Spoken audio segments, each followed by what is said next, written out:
हाय बंधुरा आशा करছি তোমরা সবাই ভালো আছো। আজকে আমি তোমাদের ক্লাস 11 এর ফিজিক্সের ভেক্টর চ্যাপ্টার থেকে গাণিতিক সমস্যার উপর এই ভিডিওটা যেটা বানাচ্ছি এখানে আমি মোট 5খানা কোশ্চেনের সমাধান আলোচনা করব। তো চলো আমরা প্রথম প্রশ্নে চলে যাই। প্রশ্নে বলা হচ্ছে একটি বিন্দুতে ক্রিয়াশীল দুটি বলের একটির মান অপরটির দ্বিগুণ।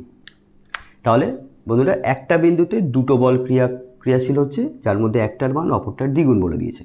তাদের লব্ধি বল ও বৃহত্তর বলটির মধ্যবর্তী কোণ থিটা হলে দেখা হয় যে থিটার মান π/6 অপেক্ষা বড় হতে পারে না, অর্থাৎ থিটার সর্বোচ্চ মান তোমাদের দেখাতে হবে π/6। তো বন্ধুরা দেখো আমি এখানে একটু ছবির মাধ্যমে তোমাদের বোঝানোর চেষ্টা করছি। এখানে দুখানা বল কাজ করছে একটা বিন্দু থেকে, তার মানে এরকম ঠিক ব্যাপারটা, একটা বল বড় হবে আর একটা বল ছোট হবে। তো আমি এখানে এই বলটা বড় ধরেছি, এই বলটা ছোট ধরেছি। তো ধরে নাও এই ভেক্টরটা যেটা আছে সেটা হচ্ছে এ ভেক্টর, আর এই ভেক্টরটা ধরে নাও বি ভেক্টর। এটাকে আমরা যদি একটা সামান্তরিক সম্পূর্ণ করে দিই তাহলে ভেক্টর যোগের সামান্তরিক সূত্র অনুযায়ী এই দুই ভেক্টর যে বিন্দু থেকে ক্রিয়াশীল হচ্ছে সেই বিন্দু থেকে সামান্তরিকের যে কর্ণটা পাওয়া যাবে সেই কর্ণটাই হবে এই দুটো ভেক্টরের লব্ধি ভেক্টর, এবং সেই লব্ধি ভেক্টরটাকে আমি ধরে নিচ্ছি আর ভেক্টর। তো এখন বন্ধুরা এখানে বলছে যে বৃহত্তর লব্ধি বল আর বৃহত্তর বলটির মধ্যবর্তী কোণ থিটা, অর্থাৎ এটা হচ্ছে লব্ধি আর এটা হচ্ছে বৃহত্তর বল। তো এদের মধ্যবর্তী কোণ যেটা আছে সেই কোণটা দিয়েছে থিটা। তো এই থিটার মান π/6 অপেক্ষা বড় হতে পারে না। কখন? যখন এই দুটো বলের মধ্যে কীরকম সম্পর্ক, এই দুটো বলের মধ্যে বড় বলটা ছোট বলটা থেকে যখন দ্বিগুণ হবে। তো এখানে আমি ধরে নিচ্ছি, ধরি বি বলটার মান, যাকে আমরা বি আকারেও লিখতে পারি, ইকুয়ালস টু এক্স একক। অতএব এ বলটার মান কত হবে? এ বলটার মান হবে 2x, ঠিক আছে, এত একক। আর থিটাটা কি? থিটাটা হচ্ছে, আমি এখানে ধরে নিচ্ছি, লব্ধি বল ভেক্টর আর ভেক্টর এবং এ ভেক্টর এর মধ্যবর্তী কোণ, ঠিক আছে, মধ্যবর্তী কোণ। আমাদের কি দেখাতে হবে? দেখাতে হবে বা প্রমাণ করতে হবে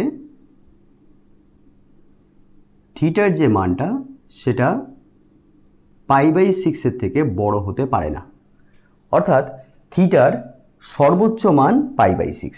এরকম আমরা যখন লেস দ্যান ইকুয়াল চিহ্নটা দেবো এর অর্থ হচ্ছে থিটার সর্বোচ্চ মান। তাহলে বুঝতেই পারছো থিটার মান π/6 এর থেকে কিন্তু বড় হতে পারে না, π/6 বা π/6 এর থেকে ছোট হবে। আচ্ছা, তো আমরা ব্যাপারটা বুঝে গেলাম। এবার আমরা অঙ্কটা করব কি করে? তো সর্বপ্রথম এই সামান্তরিকের আমি একটা নাম দিয়ে দিচ্ছি, ধরে নাও ও পি কিউ এস। তো এই যে আমরা সামান্তরিকটা দেখতে পাচ্ছি, এই সামান্তরিকের মধ্যে আমরা বলতে পারছি যে ও এস আর পি কিউ এই দুটো সমান, তাই তো? তাহলে এখানে লিখব যেহেতু ও পি কিউ এস হলো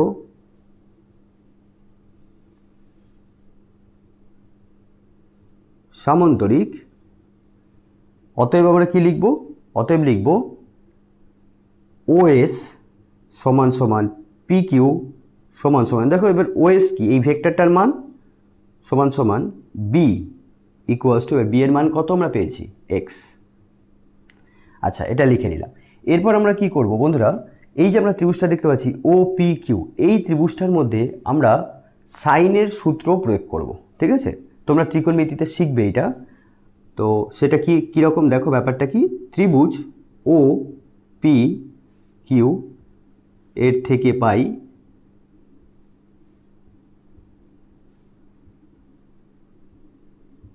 ব্যাপারটা কি দেখো, এই কোণটা থিটা, আমি এই যে ভেক্টরটা দেখতে পাচ্ছি এই ভেক্টরটার সাথে লব্ধি ভেক্টরটার মধ্যবর্তী কোণ আলফা ধরে নিচ্ছি। তো বন্ধুরা এই কোণটাও তাহলে আলফা হবে, ঠিক আছে, এই কোণটাও আলফা। তো এটা যদি আলফা হয় তাহলে এখন আমরা এই যে ত্রিভুজটা দেখতে পাচ্ছি না, এই ত্রিভুজের এই ত্রিভুজের ক্ষেত্রে আমরা লিখতে পারি কি লিখতে পারি দেখো, এই বাহুটা ওপি ডিভাইডেড বাই এই বাহুর বিপরীতে যে কোণটা আছে সেই কোণটার সাইন অর্থাৎ সাইন আলফা, এটা সমান হবে এই বাহুটা অর্থাৎ পিকিউ বাহুটা ডিভাইডেড বাই পিকি বাহুটার বিপরীতে যে কোণটা আছে সেই কোণটার সাইন অর্থাৎ সাইন থিটা। একইভাবে আমরা এইভাবে নিতে পারতাম যে ওকিউ বাহুটা ওকিউ বাহু ডিভাইডেড বাই ওকিউ বাহুর বিপরীতে যে কোণটা এই কোণটার সাইন, এইভাবে আমরা নিতে পারি। অর্থাৎ কোনো একটি বাহু এবং তার বিপরীতে যে কোণটা আছে সেই কোণের যে সাইন তাদের অনুপাত পরস্পর সমানুপাতি হয়, এটাকেই বলে সাইনের সূত্র। আচ্ছা, এখানে আমরা আলফাটা ধরে নিয়েছি, এটা লিখে দেব। আলফাটা কি? আলফাটা হলো লব্ধি ভেক্টর এবং ক্ষুদ্রতম ভেক্টরের মধ্যবর্তী কোণ।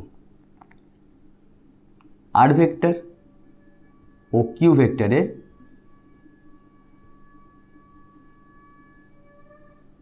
মধ্যবর্তী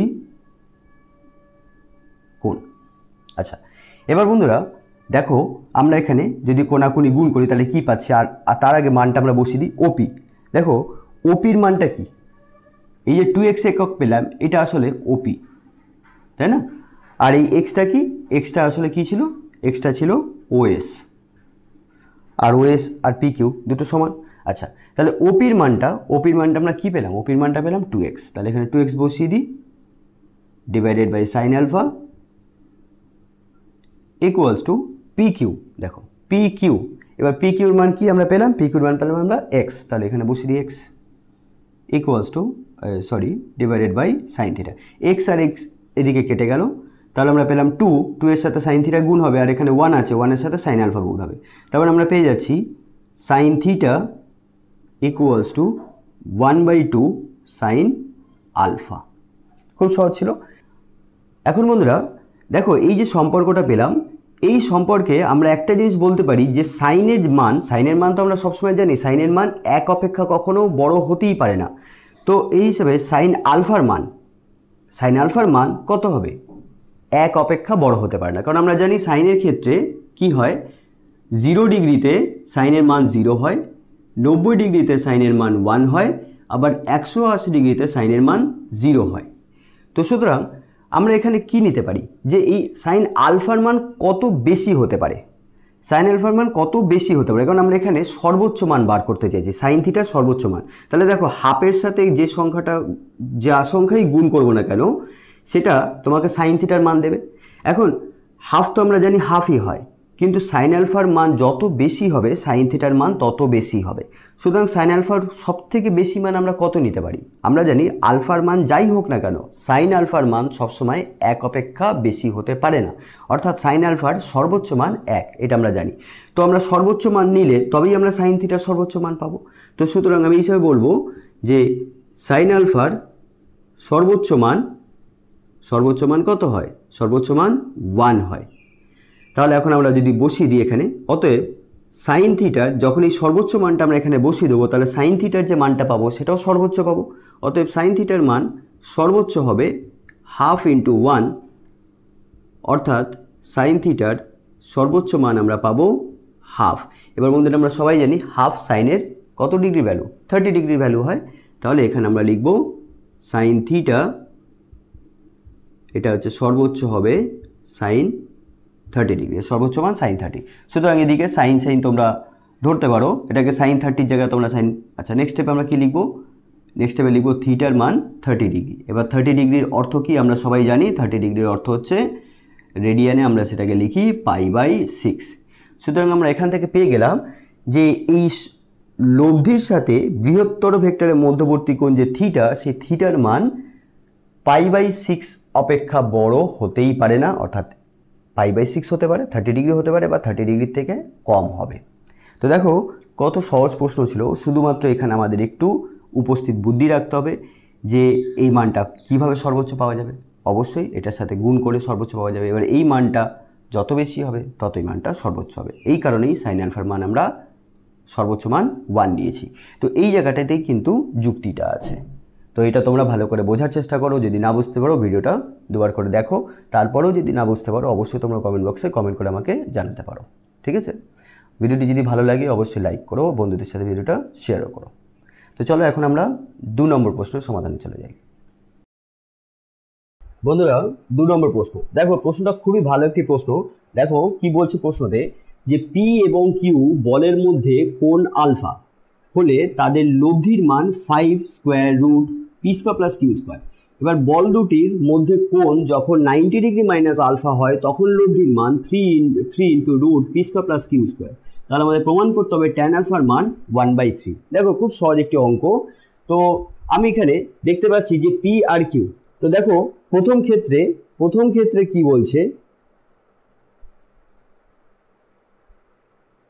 প্রথম ক্ষেত্রে আমরা এরকম দেখতে পাচ্ছি যে পি আর কিউ আমরা এখানে দুটো ভেক্টর ধরে নিলাম। ঠিক আছে, আমরা ধরে নিলাম তারা একটা বিন্দু থেকে ক্রিয়াশীল হচ্ছে, যদি এখানে সেটা উল্লেখ করা নেই। তো আমি এটা ধরে নিতে পারি, তোমাদের জাস্ট বোঝানোর জন্য আমি এটা ছবির মাধ্যমে বোঝানোর চেষ্টা করছি তোমাদের। তো এই দুটো ভেক্টরের মধ্যবর্তী কোণ এখানে বলে দিয়েছে আলফা, আর এদের যে লব্ধিটা আছে সেই লব্ধিটা 5 under root p square plus Q square. তো এই ভেক্টরটাকে আমি দেখতেই পাচ্ছি এখানে পি বলেছে, পি আর কিউ দুটো বল, সুতরাং এই দুটো হচ্ছে ভেক্টর, কারণ আমরা জানি বল হচ্ছে ভেক্টর রাশি। তো এই পি ভেক্টরটার মান আর কিউ ভেক্টরটা, মানে পি ভেক্টর এবং কিউ ভেক্টর এই দুটো পরস্পরের মধ্যে আলফা কোণ করছে, আর তাদের লব্ধিটা আমি ধরে নিচ্ছি R1। তো এই লব্ধি মানটা দিয়ে দিয়েছে এইটা। তো এখানে এই ছবি অনুসারে আমরা বলতে পারি যে R1 এর মান কত, 5 root p square plus Q square. এবার বন্ধুরা আমরা সবাই যে জিনিসটা জানি সেটা হলো কি, দুটো ভেক্টরের মধ্যবর্তী কোণ জানা থাকলে সেক্ষেত্রে ওই দুটো ভেক্টরের যে লব্ধি হয় সেই লব্ধির মানটা আমরা লিখতে পারি কি, যে R1 square equals to p square plus Q square plus 2pq cos আর ভেক্টর দুটোর মধ্যবর্তী কোণ আলফা। এটা আমরা জানি, তোমাদের এটা মনে রাখতে হবে। আচ্ছা, এটা কিন্তু দিয়ে দিয়েছে প্রদত্ত। তো এখন আমি এই R1 এর জায়গায় মানটা যদি বসিয়ে দিই, এবার R1 এর তো স্কোয়ার আছে, তাহলে এটা কত হয়ে যাবে, 25 হয়ে যাবে, আর স্কোয়ার রুটটা এটা উঠে যাবে, এটা তোমরা সবাই জানো। তাহলে কত হবে, p square plus Q square. আচ্ছা, এই পি স্কোয়ার প্লাস কিউ স্কোয়ারটা আমরা কী করলাম, বাদিকে নিয়ে চলে আসলাম। তাহলে p square plus Q square একেবারে দুটোকে ধরে বাদিকে নিয়ে চলে আসলাম। ঠিক আছে, ইকুয়ালস টু কি পেলাম, ইকুয়ালস টু পেলাম 2pq কস আলফা। তো বন্ধুরা এখন যদি এখানে বিয়োগ করো তাহলে আমরা পাচ্ছি 2pq কস আলফা। এটার মান 25টা P square plus Q square থেকে একটা P square plus Q square যদি বাদ দিই তাহলে আমরা পাবো 24খানা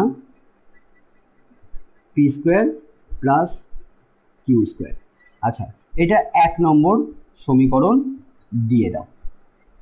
এবার বন্ধুরা একইভাবে দ্বিতীয় ক্ষেত্রে আমরা কি লিখব,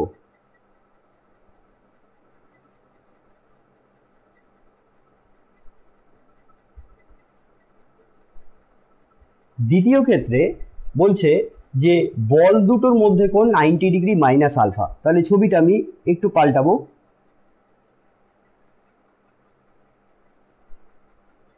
এটা কিউ ভেক্টর, এটা পি ভেক্টর।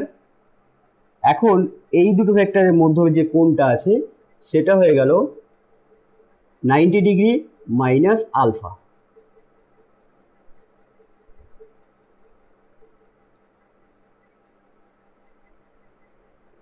ঠিক আছে, এখন এদের মধ্যে যে লব্ধিটা আছে সেটাকে আমি ধরে নিচ্ছি R2।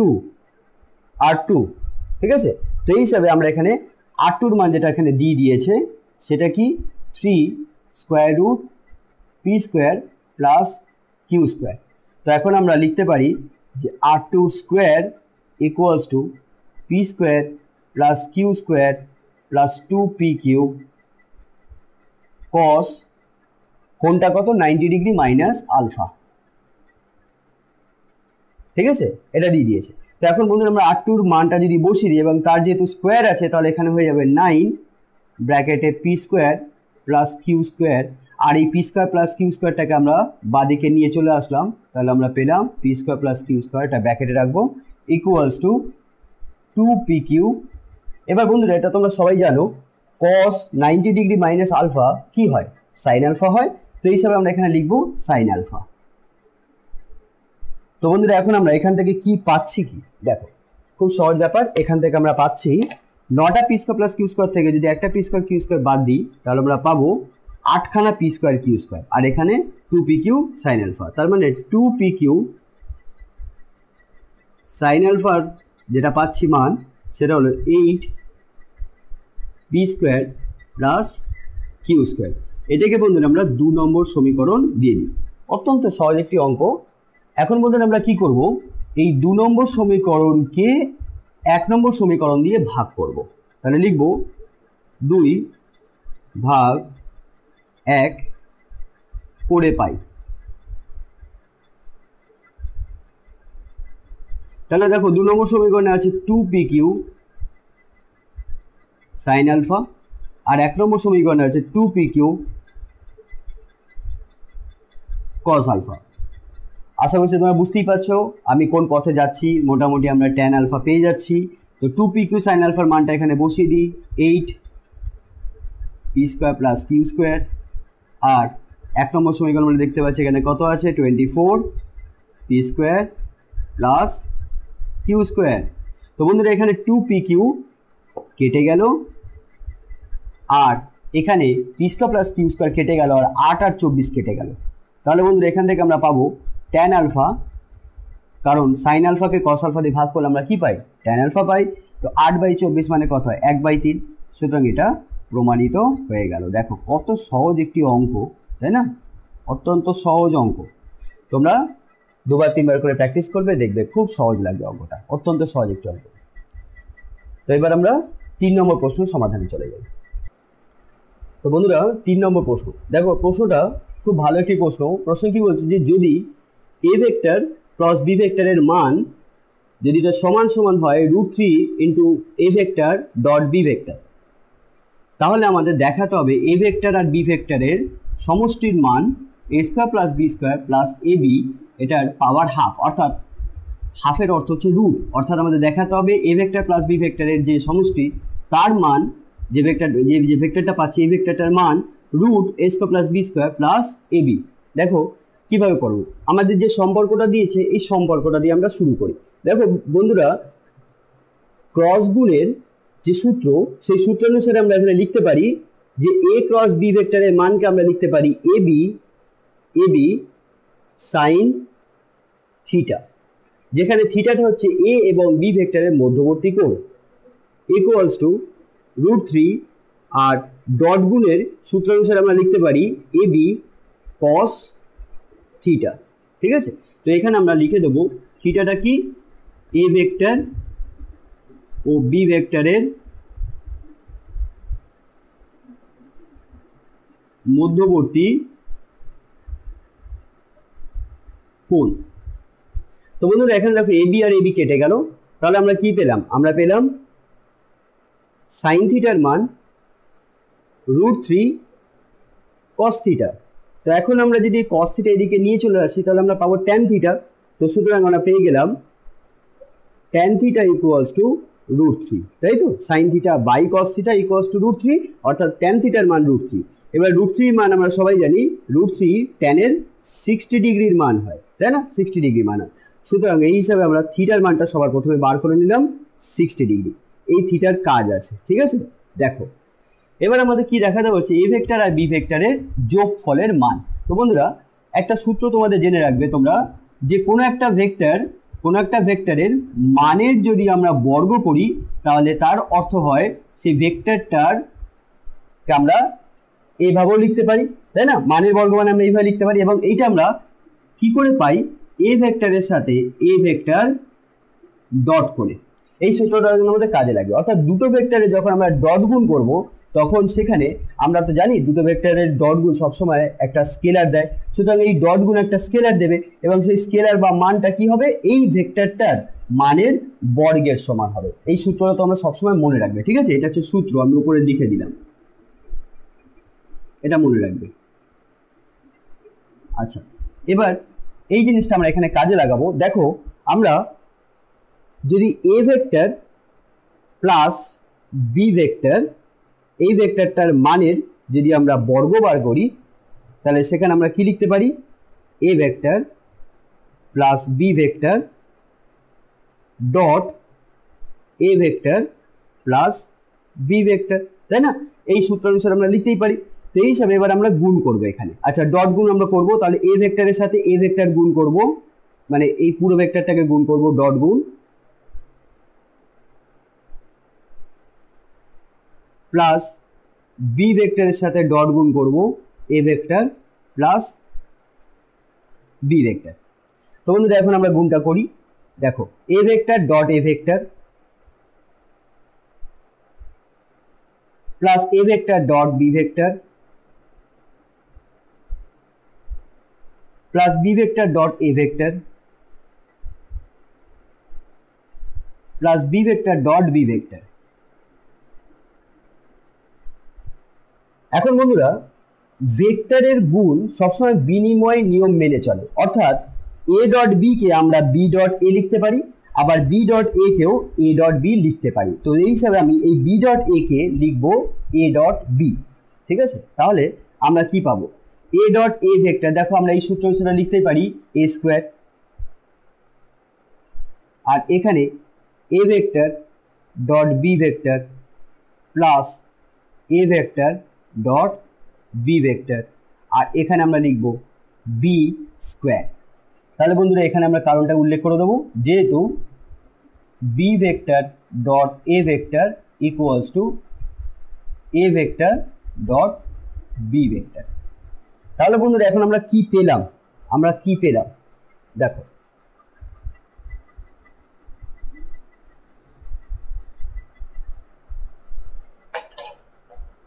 তাহলে বন্ধুরা আমরা এখান থেকে পাচ্ছি A vector plus B vector মানটার বর্গ সমান সমান A square plus B square plus A dot B plus A dot B, অর্থাৎ 2 এ ডট বি। এবার আমরা এ ডট বি এর সূত্র প্রয়োগ করব। তাহলে A square plus B square plus 2, এবার এ ডট বি ভেক্টরের সূত্র হচ্ছে এ বি কস থিটা। এবার বন্ধুরা থিটার মানটা তো আমরা জানি, থিটার মান 60 ডিগ্রি। এবার এখানে আমরা 60 ডিগ্রি বসিয়ে দেবো। তাহলে A square plus B square plus 2ab cos 60 degree. এবার cos 60 ডিগ্রির মান আমরা সবাই জানি কত হয়, হাফ হয়। তো সুতরাং A vector plus B vector মানের বর্গ সেটা হচ্ছে A square plus B square plus 2ab into half. এবার হাফ আর এখানে এই 2 আর 2 কেটে দাও, তাহলে কি পাবে? এবি পাবে। আর এখান থেকে আমরা স্কোয়ারটা তুলে দিচ্ছি। সুতরাং এ ভেক্টর প্লাস বি ভেক্টরের মান আমরা পাবো, তাহলে স্কোয়ার তুলে দিলে রুট হয়ে যাবে, সুতরাং রুটকে আমরা পাওয়ার হাফ করেও লিখতে পারি। তাহলে A square plus B square plus আমরা কি পেলাম? এবি পেলাম, আর এর পাওয়ার হাফ। দেখো কত সহজ অঙ্ক, তাই না? তাহলে এটা আমাদের প্রমাণিত হয়ে গেল। অত্যন্ত সহজ একটি অঙ্ক। কোনো জায়গায় বুঝতে অসুবিধা হলে অবশ্যই তোমরা কিন্তু কমেন্ট করে আমাকে জানাতে পারো। এবার এটা নোট ডাউন করে না। তাহলে এখন আমরা 4 নম্বর প্রশ্নের সমাধানে চলে যাই। বন্ধুরা 4 নম্বর প্রশ্ন, দেখো প্রশ্নটা অত্যন্ত সহজ একটি প্রশ্ন।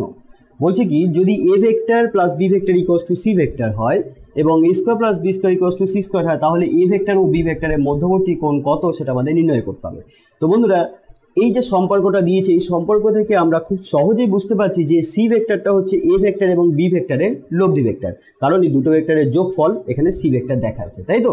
তো সিটা লব্ধি ভেক্টর। তো এই হিসাবে আমরা যখন দেখি যে দুটো ভেক্টরের লব্ধি ভেক্টর কোনো একটা ভেক্টর হয়, তাহলে সেই লব্ধি ভেক্টর এবং ওই দুটো ভেক্টরের মধ্যে যে সম্পর্কটা সেটা আমরা সবাই জানি, সেটা কি হয়? সেটা হয় c square equals to a square plus B square plus 2ab cos theta, যেখানে থিটাটা আমি ধরে নিচ্ছি যে এ ভেক্টর এবং বি ভেক্টর এই দুটো ভেক্টরের মধ্যবর্তী কোণ, যেটা আমাদের এখানে নির্ণয় করতে হবে। তাহলে থিটাটা আমরা এখানে ধরে নিলাম যে থিটা কি? এ ভেক্টর ও বি ভেক্টরের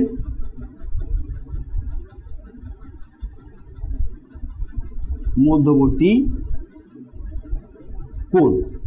তো বন্ধুরা এখন দেখো এই সম্পর্কটা দেখো, এই সম্পর্কে কি আছে, a square plus B square equals to কি সি স্কোয়ার। সুতরাং এই জায়গাটায় আমরা সি স্কোয়ার লিখতে পারি। তো c square equals to C square plus 2ab cos theta এখানে লিখে দেবো, যেহেতু c square equals to a square plus B square. তো বন্ধুরা এই সি স্কোয়ার আর সি স্কোয়ার এখানে তাহলে এদিকে যদি নিয়ে চলে আসি তাহলে সি স্কোয়ার কেটে যাবে, 0 হয়ে যাবে। সুতরাং আমরা যেটা পাবো সেটা হলো 2ab cos theta equals to 0। এখন এই 2ab এটা হচ্ছে সংখ্যা, তো এই সংখ্যাটা যখন এই পাশে নিয়ে আসবো 0 বাই সংখ্যাটা কত হবে, 0 দেবে। সুতরাং আমরা এখান থেকে পেয়ে যাচ্ছি cos থিটার মান 0। আর বন্ধুরা এখানেই তো হয়ে গেল। আমরা জানি cos থিটার মান কখন 0 হয়, যখন থিটার মান 90 ডিগ্রি হয়। তো এই হিসাবে আমরা বলতেই পারি অতএব cos theta equals two cos 90 degree. অতএব থিটা ইকুয়ালস টু 90 ডিগ্রি, বা 90 ডিগ্রিকে আমরা যদি রেডিয়ানে লিখি তাহলে কি লিখবো, π/2।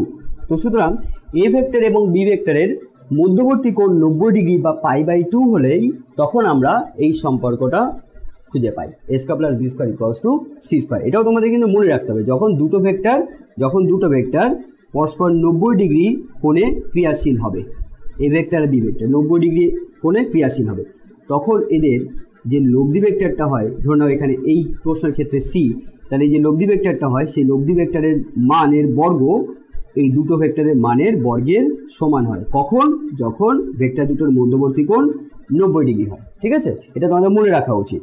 তো এটা হচ্ছে এই প্রশ্নের আনসার। অত্যন্ত সহজ একটি প্রশ্ন ছিল। ঠিক আছে, তাহলে এখন আমরা আজকের এই ভিডিওর শেষ প্রশ্ন 5 নম্বর প্রশ্নের সমাধান দেখব। বন্ধুরা 5 নম্বর প্রশ্ন দেখো, প্রশ্নটা অত্যন্ত ভালো একটি প্রশ্ন। প্রশ্ন কি বলছে যে ধরা যাক এ ভেক্টর, বি ভেক্টর ও সি ভেক্টর হলো একক ভেক্টর, অর্থাৎ এই সমস্ত ভেক্টরগুলোর মান হচ্ছে 1। A vector dot B vector এটা যদি সমান হয় এ ভেক্টর ডট সি ভেক্টরের সাথে, এবং প্রত্যেকটা ডট প্রোডাক্ট যদি 0-র সাথে সমান হয়, তাহলে এবং সাথে এটাও বলে দিয়েছে বি ভেক্টর আর সি ভেক্টরের মধ্যবর্তী কোণ 30 ডিগ্রি, তাহলে আমাদের দেখাতে হবে এ ভেক্টরটা হচ্ছে +-2 into b vector cross C vector, অর্থাৎ বি এবং সি ভেক্টরের ক্রস গুণের দ্বিগুণ, এর প্লাস মাইনাস হচ্ছে এ ভেক্টরটা হবে। তো বন্ধুরা সবার প্রথমে এই প্রশ্নটার সমাধানের আগে আমাদের বুঝে নিতে হবে যে a vector, B vector, c vector, এই যে তিনটে একক ভেক্টর আছে, একক ভেক্টরগুলো কিভাবে কাজ করছে, কোন অভিমুখে কত, কিভাবে বি এর সাথে এর মধ্যবর্তী কোণ কত, বা সি এর সাথে এর মধ্যবর্তী কোণ কত, এইগুলো একটু ভালো করে আগে বোঝার চেষ্টা করতে হবে। এবং সেটা কি করে পাবো, আমরা এই সম্পর্কগুলো থেকে পেয়ে যাব। দেখো এখানে কি বলছে, সবার প্রথমে আমরা জানি দুটো ভেক্টরের ডট গুণ কখন শূন্য হয়, যখন ওই দুটো ভেক্টরের মধ্যবর্তী কোণ 90 ডিগ্রি হয়। তো এখন বন্ধুরা আমি তোমাদের একটা সাধারণ জ্যামিতির ধারণা দিচ্ছি। ধরে নাও এরকম একটি তল আছে, আমি তোমাদের দুটো জিনিস দেখাচ্ছি। একটা তল, এই তলের মধ্যে দুখানা ভেক্টর আছে, দুটো ভেক্টর আছে এরকম করে, ঠিক যেমনটা বি আর সি, যাদের মধ্যে 30 ডিগ্রি কোণ আছে, সে 30 ডিগ্রি হতে পারে, 40 ডিগ্রি হতে পারে, যাও। তো দুটো ভেক্টর ধরে নাও বি ভেক্টর আর সি ভেক্টর। এখন তল মানে কিরকম, ধরো ওই বোর্ড বা ধরো তোমার খাতার পৃষ্ঠা, তো এই খাতার পৃষ্ঠার মধ্যে এরকম একটি ভেক্টর আর এরকম একটি ভেক্টর তুমি অঙ্কন করেছো, তার মানে ওই দুটো ভেক্টর খাতার পৃষ্ঠার উপরে আছে, সুতরাং ওটা দুটো একই তলে আছে। এখন ওই পৃষ্ঠার উপর তুমি একটি পেন লম্বা করে রাখো, ধরে নাও সেটা এই বিন্দু থেকে হতে পারে, এখানেও হতে পারে, এখানেও হতে পারে, মানে পৃষ্ঠার যে কোনো জায়গায় হতে পারে। জরুরি না যে ওই দুটো ভেক্টর যে বিন্দু থেকে কাজ করছে সেই বিন্দুতেই লম্ব হয়ে দাঁড়িয়ে থাকবে। তো এরকম একটি ভেক্টর তুমি অঙ্কন করলে, এইরকম একটি ভেক্টর, সেটা এই বিন্দু থেকে হতে পারে। ঠিক আছে, তো আমি আপাতত ধরে নিচ্ছি বিন্দু থেকেই কাজ করছে, তোমাদের বোঝার সুবিধার্থে তোমরা কিন্তু এটা আলাদা বিন্দুতেও ধরে নিতে পারো। এখন এই যে ভেক্টরটা আছে, এই ভেক্টরটা যেহেতু খাতার সাথে 90 ডিগ্রি কোণে দাঁড়িয়ে আছে, সুতরাং আমরা বলতেই পারি যে এই ভেক্টরটা সি ভেক্টরের সাথেও লম্ব হবে, বি ভেক্টরের সাথেও লম্ব হবে, তাই না? কারণ খাতার তলের সাথে তো এটা 90 ডিগ্রি কোণে আছে, আর খাতার তলের উপর যত রেখা বা যত ভেক্টরই তুমি অঙ্কন করো না কেন, প্রত্যেকটা ভেক্টর বা প্রত্যেকটা রেখার সাথে এই ভেক্টরটা লম্ব থাকবে, মানে 90 ডিগ্রি কোণে থাকবে। খুব সাধারণ ব্যাপার এটা একটা হতে পারে। তো এখানে এটা একটা ঘটনা হতে পারে যে যেহেতু এ ভেক্টর আর বি ভেক্টর তার ডট গুণটা 0, সুতরাং আমরা এখান থেকে বলতেই পারি যে এ ভেক্টর বি ভেক্টরের সাথে 90 ডিগ্রি কোণে থাকবে। একইভাবে a vector c vector dot গুণ 0, তার মানে এ ভেক্টরটা সি ভেক্টরের সাথে 90 ডিগ্রি কোণ করে থাকবে। এটার অর্থ এটা হয়ে গেল যে এ ভেক্টর বি ভেক্টর এবং সি ভেক্টর উভয়ের সাথেই 90 ডিগ্রি কোণে থাকবে। তাহলে ঘটনাটা এরকম হতে পারে যে বি ভেক্টর এবং সি ভেক্টর এই দুটো ভেক্টর একই তলে অবস্থিত, আর সেই তলে এ ভেক্টরটা 90 ডিগ্রি কোণে ক্রিয়াশীল, এটা হতে পারে। আর একটা ঘটনা হতে পারে যেটা জ্যামিতিতে হয়, যে ধরে নাও একটা রেখার উপর এরকম একটি রেখা দণ্ডায়মান হয়েছে, এবার এটা হচ্ছে 90 ডিগ্রি, এটা একটা রেখা, আমি আর অ্যারো দিলাম না। এবার এই রেখাটা অন্য আর একটা রেখার উপরেও 90 ডিগ্রি কোণ করে আছে, এখানেও 90 ডিগ্রি, তো অবশ্যই এই রেখাটা আর এই রেখাটা সমান্তরাল হবে, এই রেখাটা সমান্তরাল হবে। এটা কিন্তু এই দুটো রেখা জরুরি না যে এরা সবসময় একটা তলে থাকবে, এটা কিন্তু আলাদা তলেও থাকতে পারে। কিন্তু বন্ধুরা ভেক্টরের ক্ষেত্রে এখানে যেহেতু বলে দিয়েছে বি ভেক্টর এবং সি ভেক্টরের মধ্যবর্তী কোণ 30 ডিগ্রি, সুতরাং আমাদের ধরে নিতে হবে যে তারা একটা বিন্দু থেকে ক্রিয়াশীল হচ্ছে, আর একটা বিন্দু থেকে দুটো ভেক্টর যদি ক্রিয়াশীল হয় তাহলে ওই দুটো ভেক্টরকে আমরা ধরে নিতে পারি যে সেটা একটা তলে অবস্থিত আছে। তারা তো সমান্তরাল হতে পারছে না, তাই না? তারা এরকম সমান্তরাল হবে না, কারণ এখানে দুটো ভেক্টরের মধ্যবর্তী কোণ 30 ডিগ্রি বলেছে। সুতরাং এর থেকে আমরা সিদ্ধান্ত পেয়ে গেলাম যদি এ ভেক্টর ডট বি ভেক্টর হয় আর A vector dot C vector equal to 0 হয়, তাহলে এর অর্থ হয়ে গেল এ ভেক্টর বি ভেক্টর এবং সি ভেক্টর উভয়ের সাথে 90 ডিগ্রি কোণে থাকবে, এবং বি ভেক্টর এবং সি ভেক্টর এটা হচ্ছে একটা সমতলে থাকবে। এটাই হচ্ছে এই যে সম্পর্কটা থেকে আমরা একটা সিদ্ধান্ত পেলাম, এবং সেটাই আমরা এখানে লিখব। ঠিক আছে, সেটা আমরা এখানে লিখে নিচ্ছি।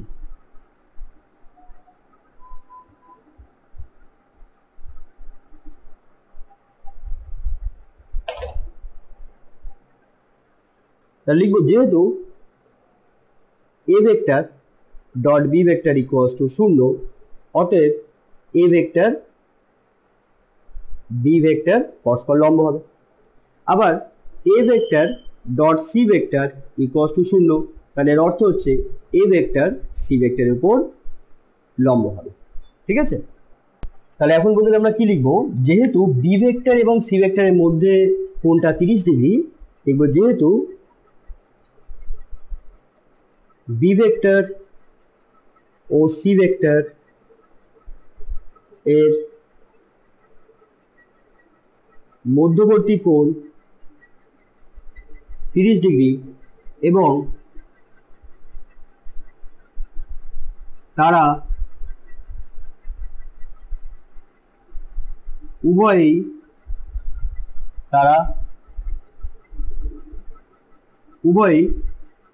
এ ভেক্টরের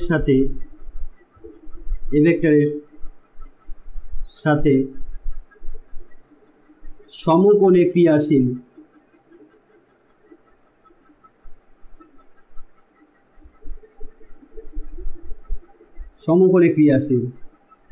অতএব বি ভেক্টর ও সি ভেক্টর একই তলে একই সমতলে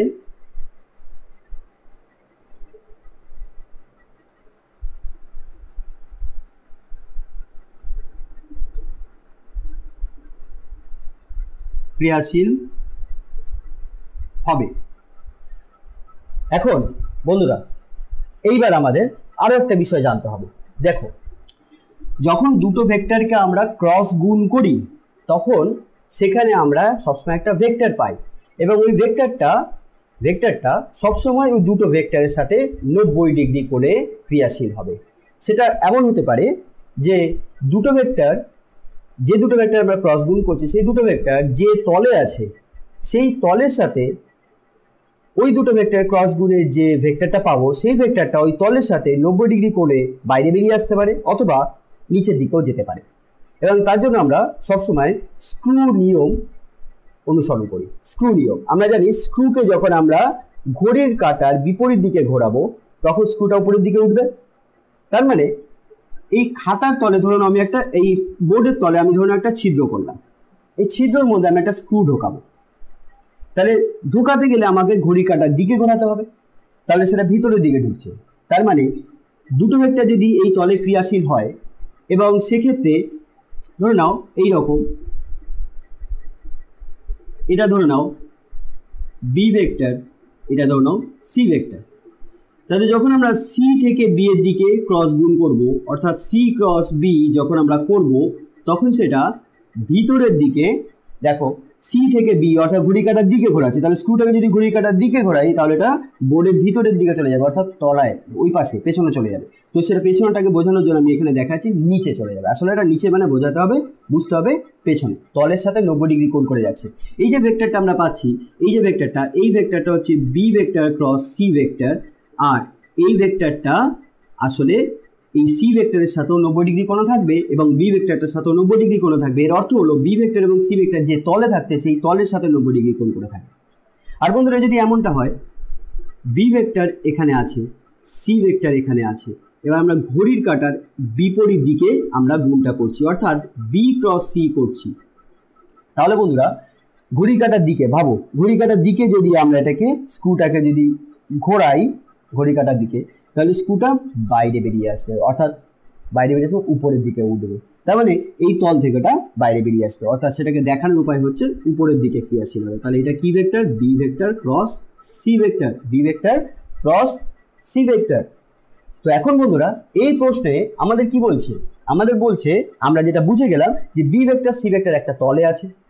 একটা তলে যদি থাকে তাহলে এই বি আর সি ভেক্টরের যে ক্রস গুণ, সেখানে যে ভেক্টরটা পাবো সেই ভেক্টরটা অবশ্যই বি ভেক্টর এবং সি ভেক্টর উভয়ের সাথেই 90 ডিগ্রি কোণে থাকবে।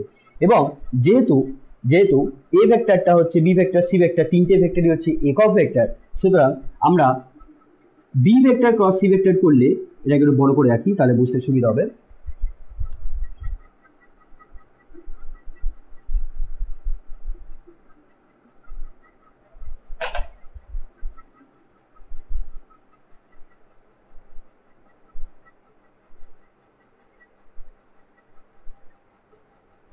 বি ভেক্টর সি ভেক্টর যখন আমরা ক্রস গুণ করব, তখন আমরা যে ভেক্টরটা পাবো সেটা হচ্ছে এই ভেক্টরটা পাবো, সেটা কি? B vector cross C vector. এবং এই ভেক্টরটা বি ভেক্টর এবং সি ভেক্টর উভয়ের সাথে 90 ডিগ্রি কোণ করে আছে, এটার সাথেও 90 ডিগ্রি কোণ করে আছে এবং এই ভেক্টরটার সাথেও 90 ডিগ্রি কোণ করে আছে।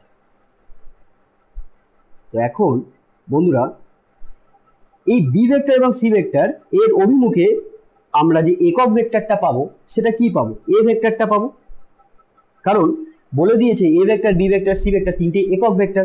এবার আমরা জানি যে বি ভেক্টর এবং সি ভেক্টর উভয়ের সাথে 90 ডিগ্রি কোণে ক্রিয়াশীল ভেক্টরটা কি? A vector. এবং এই এ ভেক্টরটা বি আর সি যে তলে আছে, সেই তলের সাথে 90 ডিগ্রি কোণে আছে। সুতরাং অবশ্যই b vector cross C vector করলে যে ভেক্টরটা পাবো সেই ভেক্টরটার অভিমুখে একক ভেক্টরটা কি হবে? A vector. তাহলে আমরা এ ভেক্টর ইকুয়ালস টু কি লিখতে পারবো? এ ভেক্টর ইকুয়ালস টু লিখতে পারবো, এক্ষেত্রে তোমাদের এটাই হচ্ছে মনে রাখতে হবে, সেটা হলো কি a vector equals to plus minus B vector cross C vector divided by b vector cross c ভেক্টরের মান। যখন কোনো ভেক্টরের ক্রস গুণকে ওই দুটো ভেক্টরের ক্রস গুণের মান দিয়ে ভাগ করা হয়, তখন আমরা যে ভেক্টরটা পাই সেই ভেক্টরটা সবসময় এই দুটো বি ভেক্টর এবং সি ভেক্টর যে তলে আছে সেই তলের সাথে 90 ডিগ্রি কোণে থাকবে এবং তা সবসময় একটা একক ভেক্টর হবে। তাহলে এটা একটা একক ভেক্টর।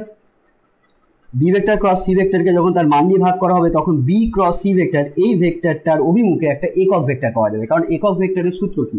একক ভেক্টরের সূত্র হচ্ছে এ ভেক্টরকে যখন আমরা এ ভেক্টরের মান দিয়ে ভাগ করে দেবো, তখন আমরা যে ভেক্টরটা পাবো সেটা হচ্ছে এ ভেক্টরের অভিমুখে একটা একক ভেক্টর। তাহলে দেখো বি ক্রস সি ভেক্টর এটা একটা ভেক্টর, ধরে নাও মনে ধরে নাও এটা একটা ডি ভেক্টর।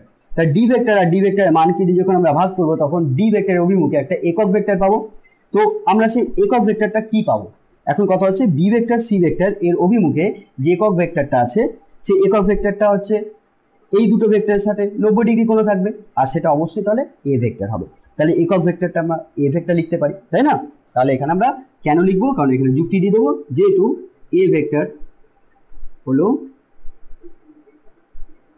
একক ভেক্টর। ঠিক আছে, তাহলে এই সূত্রই কিন্তু আমরা এখানে লিখলাম, একক ভেক্টর। আচ্ছা, একক ভেক্টরকে সাধারণত আমরা ক্যাপ দিয়ে লিখি, কিন্তু এখানে এরকমভাবে ভেক্টর সিম্বল দিয়েছে, মানে অ্যারো সিম্বল দিয়েছে। আচ্ছা, এখন আমরা কি করব, দেখো B vector cross C vector যেমন আছে সেরকমই রাখলাম। এবার বি ক্রস সি ভেক্টরের মান কি হবে, দেখো বি ভেক্টর ক্রস সি ভেক্টরের যেটা মান হয় তার ক্ষেত্রে আমরা লিখতে পারি বিসি সাইন এই দুটোর মধ্যবর্তী কোণ। বি ভেক্টর এবং সি ভেক্টরের মধ্যবর্তী কোণ কত সেটা বলে দিয়েছে 30 ডিগ্রি। ঠিক আছে, যখন দুটো ভেক্টর ক্রস করে তার মান বার করি তখন আমরা সেক্ষেত্রে সূত্রটা লিখি ওই দুটো ভেক্টরের মানের গুণফল ইন্টু সাইন 30। এবার বলো বন্ধুরা, বি ভেক্টর এবং সি ভেক্টর এগুলো তো একক ভেক্টর, তাহলে যদি একক ভেক্টর হয় তাহলে বি এবং সি ভেক্টরের মান কত হবে, 1 হবে। তাহলে বি ভেক্টরের মান 1, সি ভেক্টরের মান 1 আর সাইন 30 মান হাফ। ঠিক আছে, এখানে আমরা এটা লিখতে পারি, সুতরাং এখানে কত পাবো, হাফ পাবো। ঠিক আছে, আর সাথে সাথে এটা উল্লেখ করে দেবো যে বি আর সি এই দুটো কি, এর মান কত, 1। ঠিক আছে, এর মান কত, 1, কারণ হলো একক ভেক্টর। আচ্ছা, তাহলে আমরা কি পেলাম, বি ভেক্টর ক্রস সি ভেক্টরের মান পেলাম হাফ, তাহলে এখানে বসিয়ে দেবো হাফ। তো বন্ধুরা এখন পরের স্টেপে আমরা কি লিখবো, আমরা পরের স্টেপে লিখবো যে এ ভেক্টর আমরা যেটা পেলাম তার সাথে আমি এখানে হাফ গুণ করে দিচ্ছি equals to plus minus B vector cross C vector. এবার এই দুইটার পাশে নিয়ে চলে গেলাম, অতএব এ ভেক্টর ইকুয়ালস টু আমরা পেয়ে গেলাম plus minus 2 B vector cross C vector. দেখো কত সহজ এটা প্রমাণ হয়ে গেল। এখানে কিন্তু এই অঙ্কটায় আমাদের অনেক বেশি বুঝতে হলো, অনেক বেশি লজিক আছে, কিছু সূত্রও আছে, তো সূত্রগুলো তোমাদের মনে রাখতেই হবে এবং সাথে সাথে কিছু যুক্তি আছে, সেই যুক্তিগুলো তোমাদের এটা বোঝার চেষ্টা করতে হবে। যদি বুঝতে কোনো অসুবিধা হয় অবশ্যই তোমরা কমেন্ট বক্সে কমেন্ট করে আমাকে জানাতে পারো। আর ভিডিওটি যদি ভালো লাগে অবশ্যই লাইক করো, বন্ধুদের সাথে ভিডিওটা শেয়ার করো। আর যারা চ্যানেলে প্রথম এসছো, যারা এখনো পর্যন্ত আমার চ্যানেলটা সাবস্ক্রাইব করিনি, অবশ্যই চ্যানেলটা সাবস্ক্রাইব করে নিয়ে পাশে যে বেল আইকন আছে সেটাতে ক্লিক করে দিও। তাতে কি হবে, আমি যখনই তোমাদের জন্য এরকম ভিডিও আপলোড করব তার নোটিফিকেশন তোমাদের কাছে চলে যাবে। ধন্যবাদ।